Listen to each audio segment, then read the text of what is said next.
하나님 말씀은 디모데후서 4장 6절부터 8절까지입니다. 제가 봉독하도록 하겠습니다.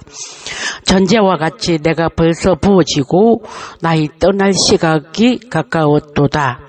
나는 선한 싸움을 싸우고 나의 달려갈 길을 마치고 믿음을 지켰으니 이제 후로는 나를 위하여 의의 멜로간이 예비되었으므로 주곧 어려우신 재판장이 그날에 내게 주실 것이며 내게만 아니라 주의 나타나심을 사모하는 모든 자에게니라. 아멘. 디모데후서 4장 6절 8절은 바울이 이 땅에서 그의 인생의 그의 종착역에 다다랐을 때 성령의 감동하심으로 기록한 말씀입니다. 그는 자신이 전제물처럼 부어질 것을 알았습니다. 전제는 술이나 독주를 제단에 부어드리는 전제의 그 부음이 되고 순교의 피를 드리겠다는 그 바울의 각오가 담겨져 있습니다. 지금은 바울은 참소행에 직면한 그 제물 위에 술을 붓는 제사인 전제, 간제죠. 전제와 같이 자신의 피가 부어져서 희생 제물이 되는 것을 말합니다. 즉 자신이 떠날 때가 가까이 이르렀음을 알리는 것입니다. 여기서 전제물은 창세기 35장 14절에서 처음 언급된 것입니다. 창세기 35장 14절부터 15절에서 야곱이 하나님이 자기가 말씀하시던 곳에 기둥 곧 돌기둥을 세우고 그 위에 전제물을 붓고 또 그 위에 기름을 붓고 하나님이 자기야 말씀하시던 곳의 이름을 베델이라 불렀더라. 여기서 전제물은 기름을 붓기 전에 부어지는 포도주와 같은 것입니다. 실제로 구약의 제사에서는 전제로 포도주가 사용되어졌습니다. 출애굽기 29장 40절을 보면 한 어린 양에 고운 밀가루 10분의 1 에바와 찍은 기름 4분의 1 흰을 더하고 또 전제로 포도주 4분의 1 흰을 더할지며 레기 23장 13절을 보면 그 소재로는 기름 섞은 고운 가루 10분의 2 에바를 여호와께 들어 화제로 삼아 향기로운 냄새가 되게 하고 전제로는 포도주 4분의 1 흰을 쓸 것이며 민수기 15장 5절에 보면 번제나 다른 제사로 드리는 제물이 어린 양이냐 짐승을 번제로 드리기 전에 그 제물 위에 포도주를 붓는 것을 말합니다. 전제로 포도주 한 흰의 4분의 1을 예비할 것이요. 그러니까 전제의 원뜻은 붓다, 따르다로서 번제물이나 화목제물 위에 포도주나 기름, 피 등의 액체를 부어드리는 제사의 한 방법입니다. 기름을 붓기 전에 포도주를 붓는 것은 일종의 정결의식이라고 할 수가 있습니다. 이 포도주의 알코올 성분은요, 음식의 잡내를 없애줍니다. 고기의 육질을 부드럽게 해주기도 하지만 음식이 상한 것을 소독하는 역할도 합니다. 따라서 야곱이 기둥 위에 기름을 붓기 전에 먼저 전제물을 부었다는 것은 하나님의 집을 거룩하게 하기 위하여 그 영이 부어지시기 전에 정결한 제물이 먼저 바쳐졌다는 것입니다. 그러므로 전제물은 하나님의 만족을 위해 하나님 앞에 참된 포도주로 쏟아 부어지신 예수 그리스도를 예표하는 것입니다. 예수 그리스도께서는 자신의 존재를 하나님께 쏟아 부으셨습니다. 이사야서 53장 12절에 보면 그가 자기 생명을 쏟아부어 사망에 이르게 하며라고 말하고 있듯이 예수 그리스도는 하나님의 기쁨을 위해 그분께 쏟아부으시신 하늘에 속한 영적인 포도주이신 것입니다. 그러므로 성령의 기름 부음은 예수 그리스도의 십자가 대속의 피, 즉 전제물이 부어진 후에야 있는 것입니다. 오순절 성령의 역사도 예수 그리스도의 십자가 사건 후에 나타났었습니다. 그러므로 우리가 성령의 임재를 구한다면 먼저 우리가 해야 할 것은 자신에게 회개와 정결의 전제물을 부어야 한다는 것입니다. 알코올로 상처를 소독하면 서리고 따끔따끔하고 고통스러워요. 하지만 상처를 소독하지 않고 봉합하면 염증이 생길 수도 있고 상처가 더 심해질 수가 있는 것입니다. 우리의 영적인 일도 마찬가지입니다. 적당히 회개하고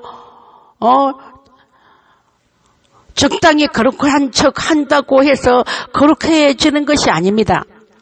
우리 자신의 죄를 철저하게 말씀이라는 것에 회개하고 그런 후에 성령의 기름 부음이 덮어짐으로써 회복이 가능한 것입니다. 그렇다면 이미 성령 충만했던 바울은 왜 죽음에 임박해서 자신이 전제물로 부어진다고 한 것입니까? 바울은 이제 곧 닥칠 자신의 죽음, 순교죠. 죽음을 하나님께 드리는 제물로 여기고 있다는 것을 말하면서 이것은 자신이 이제 이 세상에서 힘든 사역과 고난에서 자유롭게 될 것을 말하고 있습니다. 첫째, 우리가 그 바울을 보면 스스로 존재로 보여지는 것을 그 길을 택했다는 것을 알 수가 있지 않습니까? 비록 우리는 믿음으로 말미암아 어렵다 칭함을 받은 하나님의 자녀가 되었지만 우리의 본향 저 천국에 들어갈 때까지는 여전히 저의 영향력 아래에 있는 연약한 존재들입니다. 그러기에 우리는 바울처럼 믿음의 선지자들처럼 끊임없는 영적 싸움을 치러야 하는 것입니다. 선한 싸움을 해야 하는 것입니다. 이것이 바울이 말한 선한 싸움을 말하는 것입니다. 데살로니가 후서 3장 13절에 형제들아 너희는 선을 행하다가 낙심치 말라고 했습니다. 그리고 서신서에서 바울은 끊임없이 고난을 인내하였음을 말하고 있습니다. 그런데 왜 사람들은 바울의 선한 싸움보다 그를 통해 나타난 영적인 능력에 더 초점을 맞추고 있는 것입니까?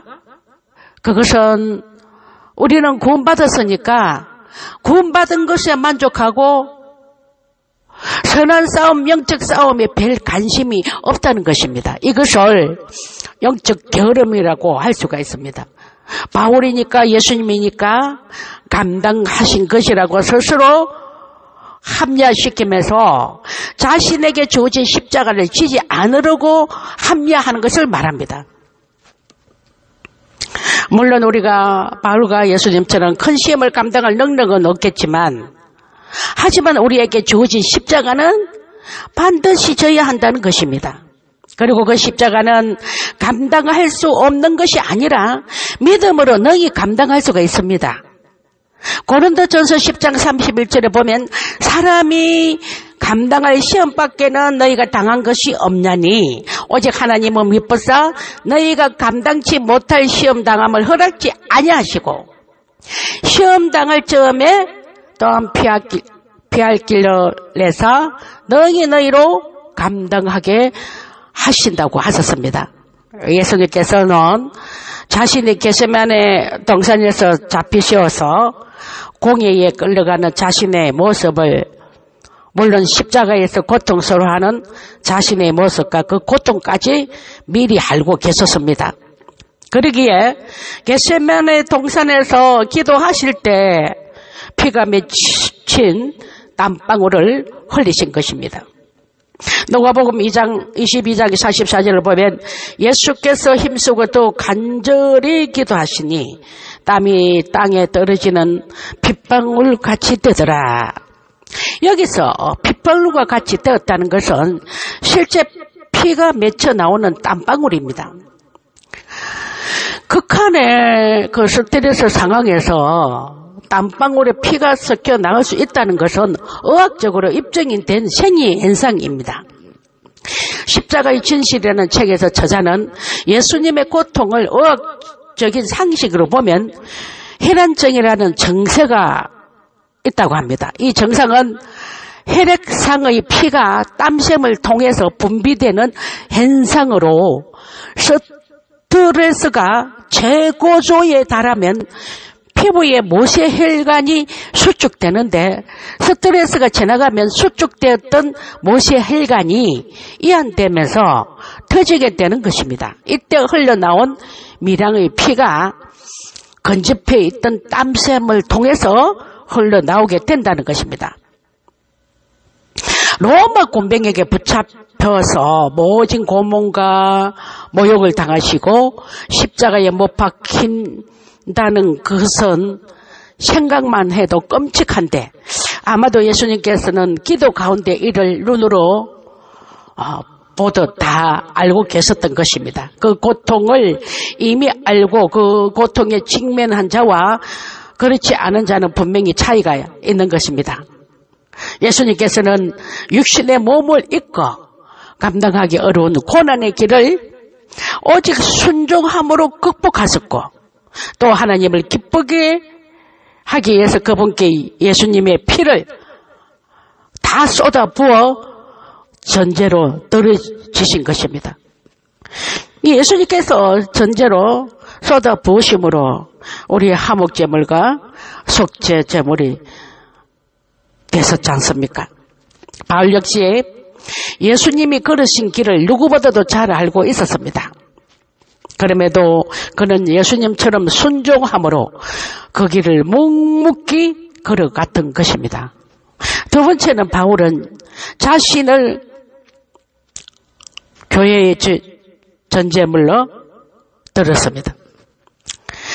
예수님께서는 이러한 순종의 십자가 터 위에 자신의 교회의 틀을 세우셨습니다. 바로 진리의 기둥의 터입니다.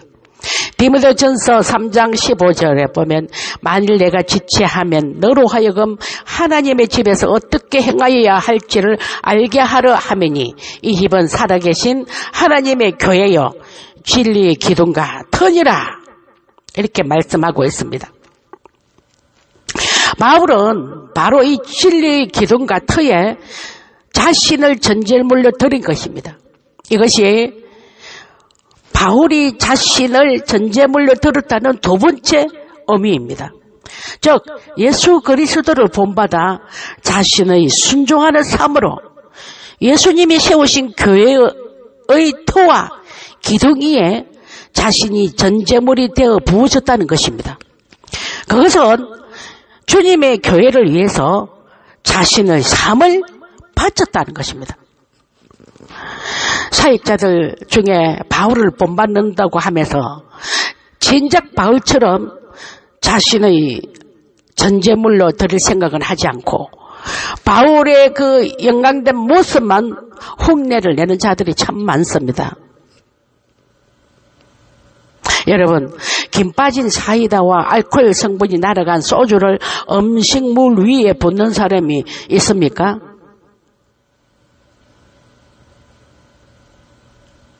성령의 그 능력을 맛본 자들도요, 성령을 욕되게 하고 성령의 은사를 자신의 유익과 자신의 의를 나타내는데 사용하는 자는 성령을 심히 욕되게 하는 자들입니다. 그러한 자들은 예수님께서 마지막 심판날에 내가 너를 도무지 알지 못하겠노라고 말씀하실 것입니다.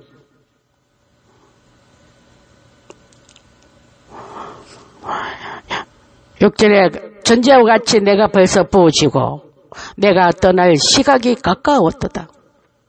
바울은요, 이미 전제물과 같은 삶을 살았습니다. 오직 자신의 모든 삶을 주님의 교회를 세우는데 헌신하였습니다. 이처럼 바울과 같이 자신의 교회가 아닌 주님의 교회를 위해 산 사람입니다. 이렇게 날마다 선한 싸움을 싸우지 않고서는 전제물이 될 수가 없습니다. 그러면서 나는 선한 싸움을 싸우고 나의 달려갈 길을 마치고 믿음을 지켰으니, 바울은 내가 많은 교회를 세웠으니 많은 이적을 행하였으니 라고 말하지 않았습니다. 마지막까지 선한 싸움, 예수 그리스도의 남은 고난에 참여했다고 말합니다. 여러분, 마태복음 7장 22절 23절을 보면 그날에 많은 사람이 나더러 이르되 주여 주여 우리가 주의 이름으로 선지자 노릇하며 주의 이름으로 귀신을 쫓아내며 주의 이름으로 많은 권능을 행하지 아니하였나이까 하리니, 그때에 내가 그들에게 밝히 말하되 내가 너희를 도무지 알지 못하니 불법을 행하던 자들아 내게서 떠나가라 하리라. 우리는 이 말씀을 두렵고 떨림으로 받아야 합니다.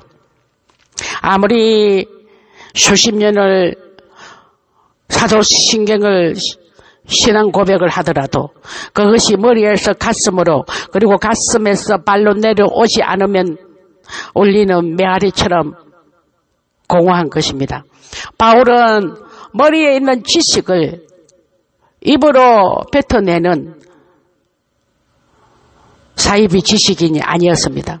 사도행전과 그 서신서에 나타나는 바울의 외침은 구구절절히 그가 믿음으로 살아온 삶에 대한 증거였습니다. 주님의 교회를 위해 전제로 부어진 그의 삶에 대한 고백이었습니다. 여러분의 삶에는 어떤 고백이 있습니까?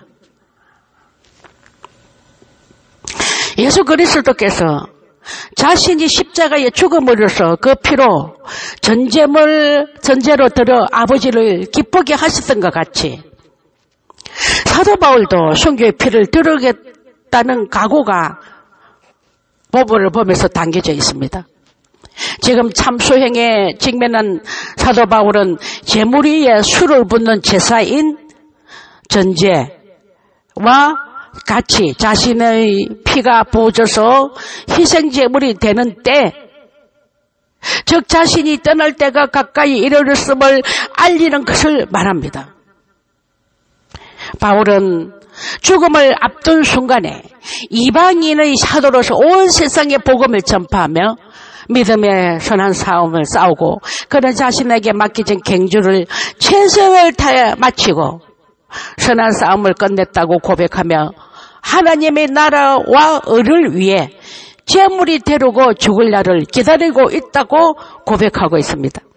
그는 또한 다가오는 죽음 이후에 영원한 상급을 소망하며 죽음을 기다리고 있는 것입니다. 그의 죽음은 자신의 피가 부어져서 희생제물이 되는 것을 말하면서 의의 면류관을 기다리고 있다고 말하고 있습니다. 여러분, 의의 면류관은 그리스도의 보혈로 속죄함을 받고 믿음으로 의인된 사람만이 받을 수가 있습니다. 그러면서 바울은 하나님과 그리스도 예수님 앞에서 디모데에게 엄히 명령하고 있습니다. 디모데야,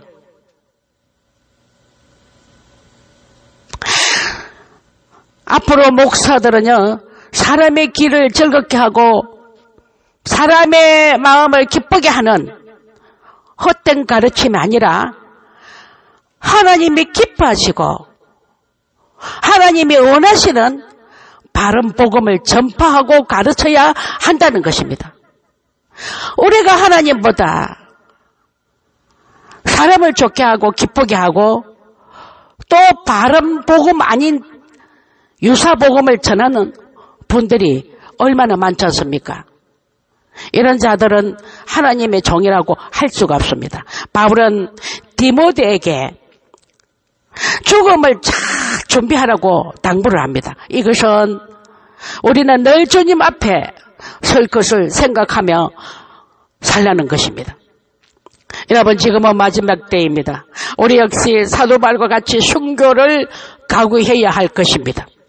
악한 세상에서 수많은 어려움과 고난을 겪게 되지만 그런 가운데 알아주든 알아주지 않든 우리는 선한 싸움을 하면서 낙심하지 말아야 합니다.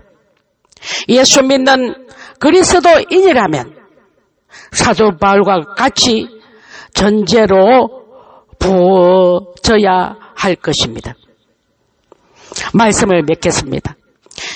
디모데후서 4장 6절부터 8절을 보면 전제와 같이 내가 벌써 부어지고 나의 떠날 시각이 가까웠도다. 나는 선한 싸움을 싸우고 나의 달려갈 길을 마치고 믿음을 지켰으니 이제 후로는 나를 위하여 의의 멜로간이 예비되었으므로 주 곧 어려우신 재판장이 그날에 내게 주실 것이며 내게만 아니라 주의 나타나심을 사모하는 모든 자에게니라. 여러분, 주님이 다시 오실 때는 우리의 눈물을 닦아주시고 영원한 기쁨과 안식으로 인도해 주실 것입니다. 힘들고 어려운 고난이 있다 할지라도 우리 몫에 태워진 십자가를 지고 사도 바울처럼 선한 싸움을 잘 하였다는 고백과 한 사람도 빠짐없이 다 의의 멜로간을 받는 자들이 다 되시기를 주 예수 그리스도 이름으로 축원합니다. 아멘.